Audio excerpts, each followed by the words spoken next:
Welcome back. રાજ્યમાં ભારે વરસાદની સ્થિતિને જોતા તંત્ર એલર્ટ મોડમાં છે। રાજ્યમાં 9 જિલ્લામાં એનડીઆરએફની ટીમને તૈનાત કરાઈ છે। નર્મદા, વલસાડ, સુરત જિલ્લામાં એક ટીમને તૈનાત કરવામાં આવી છે। તો કચ્છ છે, રાજકોટ, દ્વારકા, અમરેલીમાં એક ટીમ ત્યાં મોકલવામાં આવી છે। ભાવનગર અને ગીર સોમનાથમાં પણ એક ટીમ મોકલવામાં આવી છે।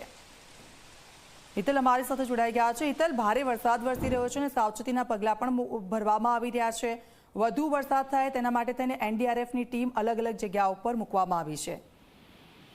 જી દીક્ષિતા, ચોક્કસ એવું કહી શકાય કે જે છેલ્લા 24 કલાકમાં જે પ્રકારે વરસાદ પડ્યો છે અને ક્યાંક ને ક્યાંક જોવા જઈએ તો કોઈ પણ પરિસ્થિતિને પહોંચી શકાય એટલા માટે એનડીઆરએફની 9 ટીમોને અત્યારે અલગ અલગ જગ્યાએ સ્ટેન્ડ બાય રાખવામાં આવી છે। સ્વાભાવિક છે કે જેમાં ખાસ કરીને જોવા જઈએ તો દેવભૂમિ દ્વારકામાં આજે સવારે 6 થી 8 વાગ્યા દરમિયાન પણ જે ભારે વરસાદ પડ્યો છે તેના કારણે એનડીઆરએફની ટીમ દેવભૂમિ દ્વારકામાંથી જે ખંભાળિયા તરફ જઈ શકાય એવી વ્યવસ્થા કરવામાં આવી હોવાની જાણકારી મળી રહી છે। આ ઉપરાંત જોવા જઈએ તો અન્ય ટીમોમાં નર્મદા, કચ્છ, રાજકોટ, વલસાડ, ગીર સોમનાથ, ભાવનગર, અમરેલી અને સુરતમાં એક ટીમને તૈનાત કરી દેવામાં આવી છે। એટલે સૌરાષ્ટ્ર અને દક્ષિણ ગુજરાતમાં કોઈ પણ પરિસ્થિતિ ઊભી થાય તો તેને પહોંચી વળાય એટલા માટે એનડીઆરએફની ટીમોને સ્ટેન્ડ બાય રાખવામાં આવી રહી છે। જી બિલકુલ, આભાર હિતલ, આપની પાસેથી અપડેટ્સ લેતા રહીશું।